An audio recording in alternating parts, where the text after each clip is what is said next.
Hello students, my name is Dr. Shweta Goyal and now my another topic engineering master, that is variation of weight and weightlessness. Okay, in this lecture we will study about variation of weights and what is weightlessness. Okay, so let's start. Now let's start. First of all, variation of weight. How our weight varies with the change of gravity, because हमारा जो weight होता है that is equal to mg, f equals to mg, okay, where a is equal to g, okay, where force equals to ma. Here force जो हमारा force होता है that is mass into acceleration and weight is equals to mass into gravity and a equal to g, तो acceleration is equal to gravity. Okay, now जो आपका g है वो आपका पोल्स और इक्वेटर पे हमेशा डिफरेंट होगा, है ना. Yes, g poles and equator पे डिफरेंट होता है. आपको पता है पोल्स एंड इक्वेटर क्या होते हैं. आपके अर्थ में पोल्स एंड इक्वेटर होते हैं, उसमें आपका जो g है वो डिफरेंट होता है ना. जहां पर आपका g डिफरेंट होगा वहां पे आपका वेट वेरी करेगा, because if mass is constant v is directly proportional, w weight is directly proportional to gravity if mass is constant. Okay, now it is not any relation, this is not any relation. Okay, now poles और equator. अब एक और बात आती है, जो आपकी अर्थ है ना वो सर्कल में नहीं है, आपकी कुछ इस टाइप से होती है, कुछ एलिप्टिकल शेप की होती है, जहां पे आपके इक्वेटर की जो रेडियस है वो आपके 21 किलोमीटर एक्स्ट्रा है पोल्स की रेडियस से. ओके, ये आपको पता है. तो आपका 21 किलोमीटर जो ज्यादा है, इक्वेटर की जो रेडियस है वो 21 किलोमीटर इक्वेशन है. तो f is indirectly proportional to r square.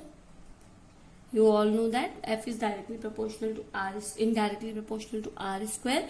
अगर आपका जो इक्वेटर की जो रेडियस है,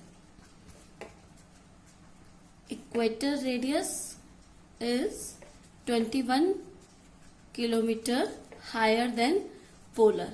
ओके, तो अगर हम रेडियस की बात करें तो अगर हमारे 21 किलोमीटर एक्स्ट्रा है तो वो 20 किलोमीटर यहाँ पर आएगा. उसकी वजह से फोर्स चेंज होगा, फोर्स की वजह से आपकी ग्रेविटी, और ग्रेविटी की वजह से आपका वेट चेंज हो जाएगा. Okay, now first is g. First we will see that g decrease at height. Okay, अगर ये हमारा अर्थ है, अर्थ को हम ऑलिप्टिकल नहीं बोलते हैं, हम सर्कल ही लेते हैं, बट उसका जो एक्चुअल शेप है वो कुछ इक्वेटर पे बड़ा है आपके पोल्स से. Okay, now the radius is r. Let's suppose earth radius is r. Now at h height, this let's suppose हमारा जो ऑब्जेक्ट है वो हमारा अवे जा रहा है सरफेस से. ठीक है, हमने लिखा object move away from the earth surface. Object move away from earth surface. Okay, आपका जो ऑब्जेक्ट है वो अर्थ सरफेस से थोड़ा सा अवे जा रहा है, दूर जा रहा है. लेट्स सपोज h हाइट पे वो आपका जा रहा है. ओके, तो ये आपका h हाइट पे चला गया. अब आपका क्या हो जाएगा, यहाँ पे देखिए आपका जो g होता है that is gm upon r square होता है. जनरली आपका जो g होता है वो r स्क्वायर होता है, gm अपॉन r होता है. बट अगर यहाँ पर आपका h आ गया तो आपका क्या होना चाहिए, h स्क्वायर. ओके, ये हो जाएगा. अब अगर हम बात करें f, ओके, m, अगर हम बात करें f इक्वल्स टू mg होता है. ओके, अगर अब हमारा यहाँ पे क्या हो जाएगा, यहाँ पे जो हमारा ग्रेविटेशन होगा, ग्रेविटी होगी दैट इज g डैश. तो हमारा क्या हो जाएगा, ये हमारा equation 1, this is our equation 1. Okay, and f equals to mg dash, this is our equation 2. Now f equals to mg, so mg dash equal to gmm upon r plus h whole square, because you know that g equals to gm upon r plus h square, so f equals to gmm upon r plus S square. So F equals to mg dash, that's why I am putting here mg dash. Here g dash, m से m cancel, g dash equals to gm upon r plus h whole square. Now here g equals to gm upon r square.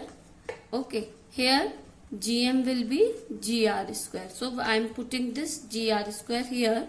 So next equation will be that g dash equals to gr square upon r plus h ka whole square.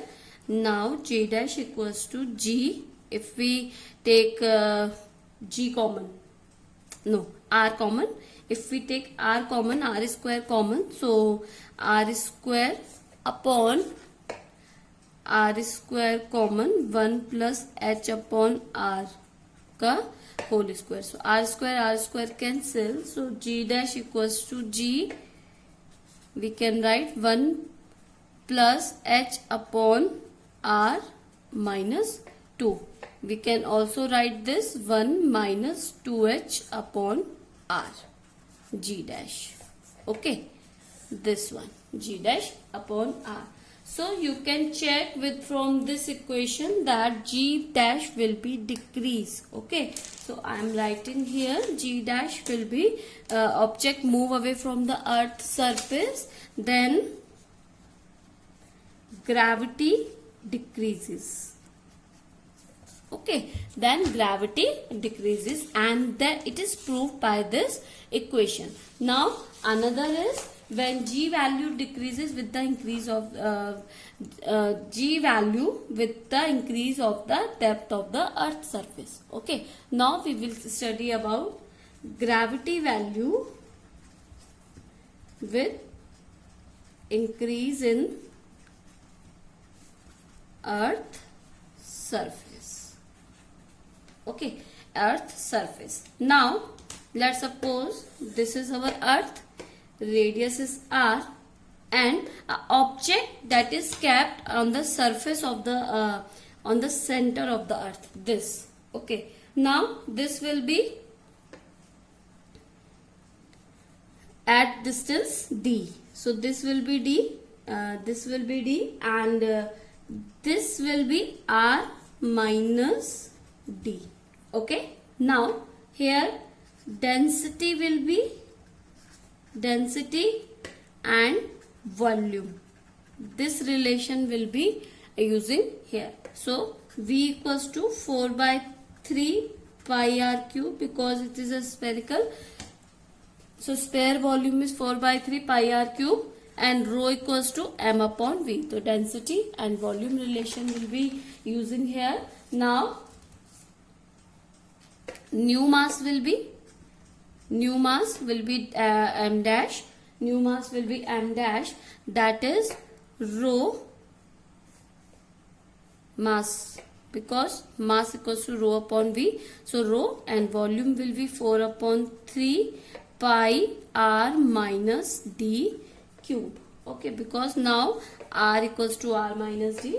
Now, and new gravity will be g m dash upon r minus d square.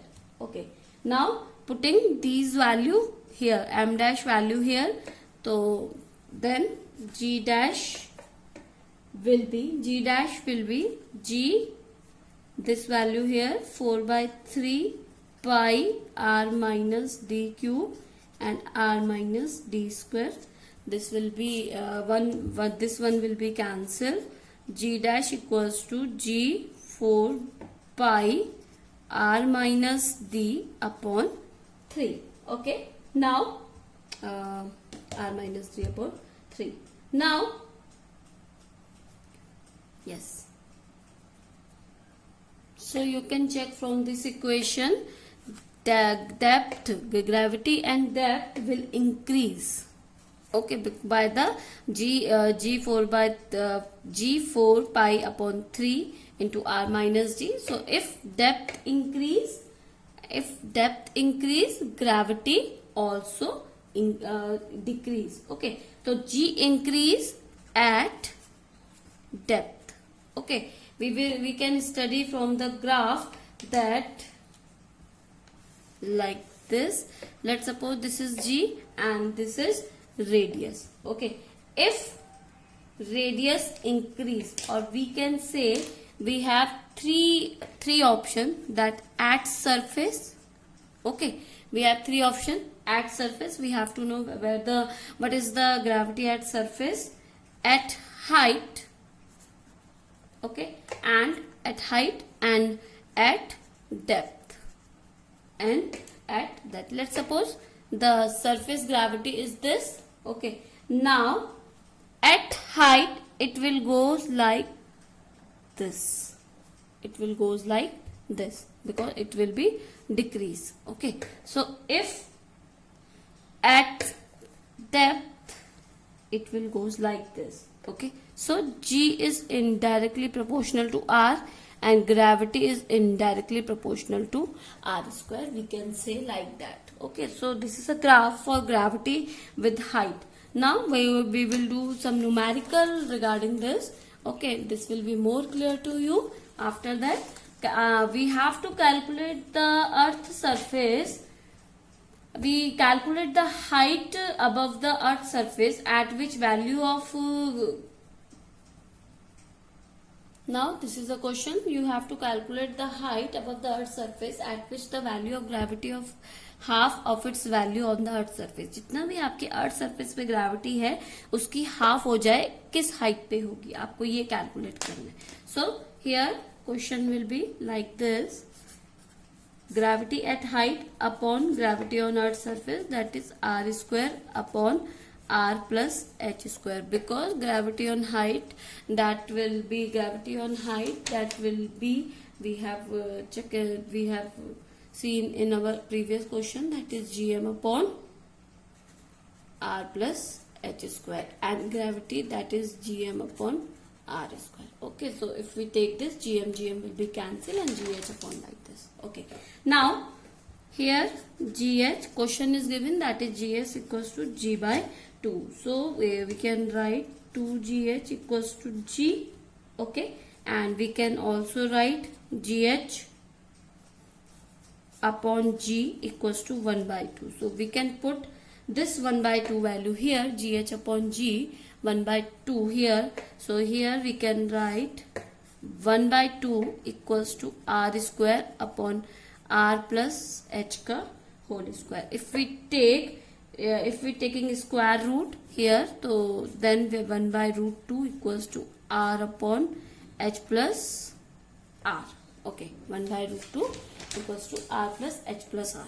Now if we take the values here, so R is given 64,000 kilometer and H we have to calculate. So 1 upon root 2 value is 1.414 and R is 64,000 and 64,000 plus H. If you calculate these values, you will get H equals to, that is 2646.6 kilometer. Okay, so you can take the equation like this. Now another topic, that is weightlessness. Okay, we will talk about weightlessness here. What is weightlessness? As a name suggests, weightlessness. Okay, so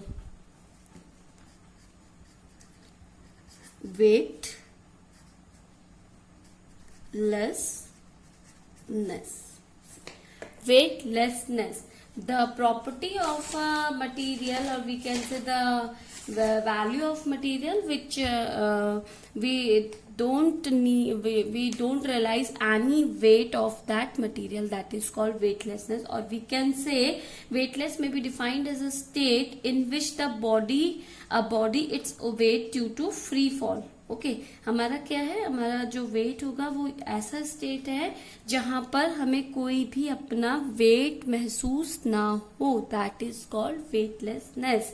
okay, आपको example दे सकते हो, like अगर आप giant मिल की बात करते हैं या फिर आपने सुना होगा सैटेलाइट में आपको वेट महसूस नहीं होता है, जो भी आपके साइंटिस्ट जाते हैं ओके, तो उसे कहते हैं वेटलेसनेस। क्योंकि अब क्या है, आपका जो फोर्स होता है, लाइक अगर हम बात करें फोर्स की, आप फोर्स कब एक्सपीरियंस करते हैं? जब हमने फोर्स पढ़ा था तब मैंने बताया था क्या, फोर्स एक्सपीरियंस तब करते हैं जब आपके पास दो फोर्स लगे, एक आपका अपनी इस डायरेक्शन में फोर्स लग रहा है, एक आपको अपोजिट डायरेक्शन में फोर्स लगे। ओके, फोर्स आप तब महसूस करते हैं जब आपको दो डायरेक्शन में फोर्स लगता है। यही जो कॉन्सेप्ट है वो आपका ग्रेविटी का भी होगा। आप वेट तब महसूस करेंगे जब आपको इक्वल एंड अपोजिट वेट आपको अपोजिट डायरेक्शन में मिलेगा। ओके, अगर आपके पास कोई एक फोर्स है तो आपको फोर्स नहीं लगेगा। लाइक मैंने एग्जांपल दिया था आपको जब मैंने फोर्स पढ़ाया था कि लाइक अगर मैं बात करूं, मैं एक कोई भी सिंगल पेपर अगर ऐसे ही हवा में टांग दूं तो आप उसमें लिख नहीं पाओगे। क्यों नहीं लिख पाओगे? क्योंकि उसपे वेट आप क्या करोगे, एक साइड से वेट दो। अगर मैं इस पेपर की बात करूं तो मैं इसे ऐसे रख दूं तो मैं इसमें नहीं लिख पाऊंगी अच्छे से। क्यों? क्योंकि मुझे इसे अपोजिट फोर्स नहीं मिल रहा है, मुझे टेबल का भी फोर्स चाहिए। मुझे टेबल का जब फोर्स मिलेगा तभी मैं इस पे लिख पा रही हूँ, है ना।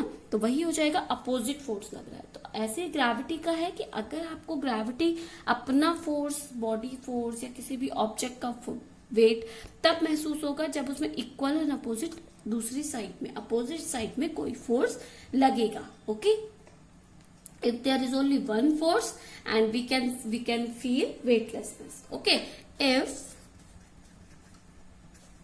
there is only one force we can say weightlessness.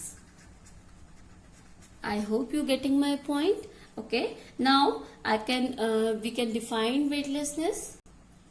Like अगर बात करें, जब हमें कब महसूस होता है कि हम वेटलेस हैं। आप जॉइंट मिल में जा रहे हैं तो ऊपर जा रहे हैं तो आपको कुछ भी महसूस नहीं होता, बट अगर आप नीचे गिर रहे हैं, जब आप जॉइंट मिल में इस तरीके से जॉइंट मिल है, जब आप नीचे गिरते हैं तब आपको वेटलेस महसूस होता है। क्यों होता है वो वेटलेस महसूस? क्योंकि उस टाइम पे आप पे एयर रेजिस्टेंस या कोई भी फोर्स अपोजिट डायरेक्शन में नहीं लग रहा। फ्री फॉलिंग बॉडी है आपका, फ्री फॉलिंग बॉडी है, आप उस टाइम गिर रहे हैं, ठीक है, आप किसी भी चीज में ऐसे गिर रहे हैं तो आपको क्या हो गया, वो वेटलेस हो गया।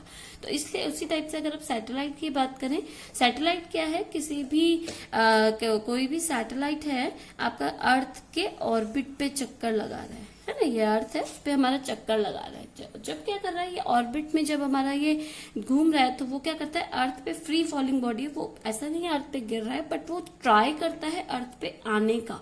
फ्री फॉलिंग बॉडी है on earth, but according to gravity and force he will always round the earth. Okay, तो इसीलिए हमें सैटेलाइट पे बॉडी पे महसूस नहीं होता है वेट, क्योंकि उस पे क्या है, कोई भी एयर रेजिस्टेंस या फिर अपोजिट डायरेक्शन पे फोर्स नहीं लग रहा है। That is only a freely falling body orbiting around the earth. जब हम फ्री फॉल करते हैं तो हम पे कोई भी अपोजिट डायरेक्शन में फोर्स नहीं लगता है। तो ये हो जाएगा आपका वेटलेसनेस। नाउ इस ग्रेविटी के लिए एक साइंटिस्ट थे कैपलर।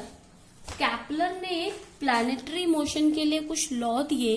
ओके, कैपलर्स लॉ है कुछ,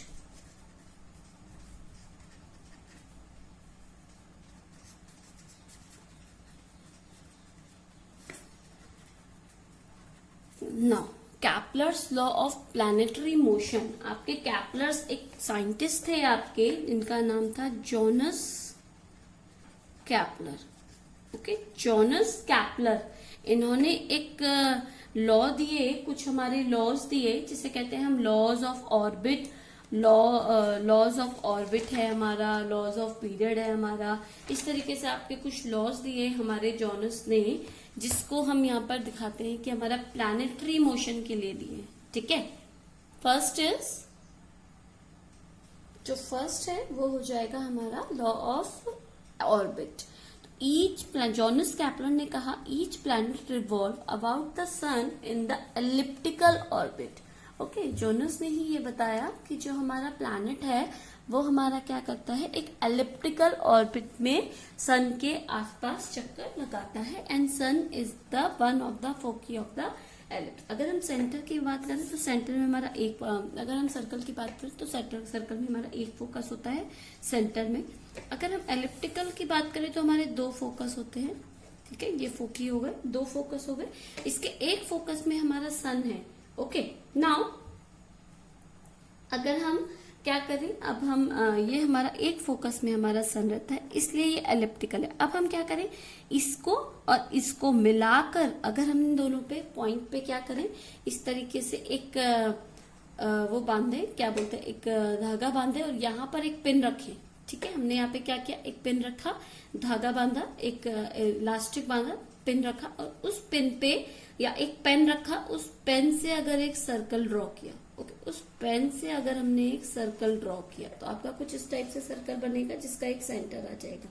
तो ये हमारे जॉनस कैपलर ने हमारा जो निकाला, जो फर्स्ट रूल निकाला वो ये निकाला, जो लॉ निकाला वो ये है कि हमारा जो सन है, हमारा जो प्लैनेट्स हैं वो हमारे सन पे सर्कल ना जाके एलिप्टिकल ऑर्बिट में मूव करते हैं। ठीक है, आप इसको इस तरीके से देखिए, 2 पॉइंट्स हैं, आपने यहाँ पर एक पिन लगाया, यहाँ पर एक पिन लगाया, उससे एक आपने क्या किया, एक इस तरीके से एक धागा बांध दिया, यहाँ पर आपने एक पेन रखा, इस धागे को आपने इस तरीके से घुमाया और एक सर्कल ड्रॉ कर दिया। ठीक है, आपने इससे घुमाया, सर्कल ड्रॉ कर दिया, उसका सेंटर पॉइंट, तो ये आपका क्या कहलाएगा, फोकस। तो ये कैपलर ने यही कहा कि आपका क्या है, ईच प्लैनेट क्या कर रहा है, सारे प्लैनेट क्या कर रहे हैं, आपके सन के एलिप्टिकल ऑर्बिट में आपको मूव कर रहे हैं और जो सन है आपका किसी एक फोकल पे है।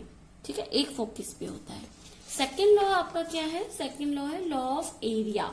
लॉ ऑफ एरिया उसने कहा, जो an imaginary line that connects a planet to a sun sweeps out equal area in the plane of the planet orbit in equal time. Okay, that is rate of change of area dA by dt at which it sweeps out area is constant. What is that means? Let's suppose this is the elliptical area and this is sun. So अगर जो ये area है, यहाँ पे आपका अगर area कम हो रहा है, एरिया बढ़ रहा है तो आपका टाइम कम हो जाएगा, यहाँ पे आपका एरिया कम हो जाएगा तो आपका टाइम बढ़ जाएगा।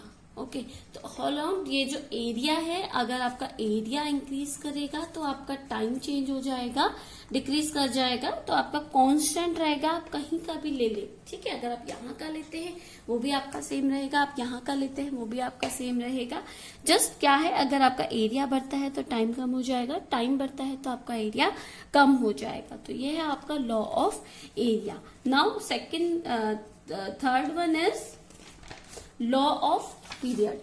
The square of the period of revolution of any planet is proportional to the cube of the semi major axis of the orbit. Now major axis is, this is your planetary motion, this major axis is, this is major axis where radius is higher than another, that is called major axis, and this smaller radius, that is called minor axis. Okay, that is called minor axis. Now semi major axis, this half of the axis, that is called semi major axis.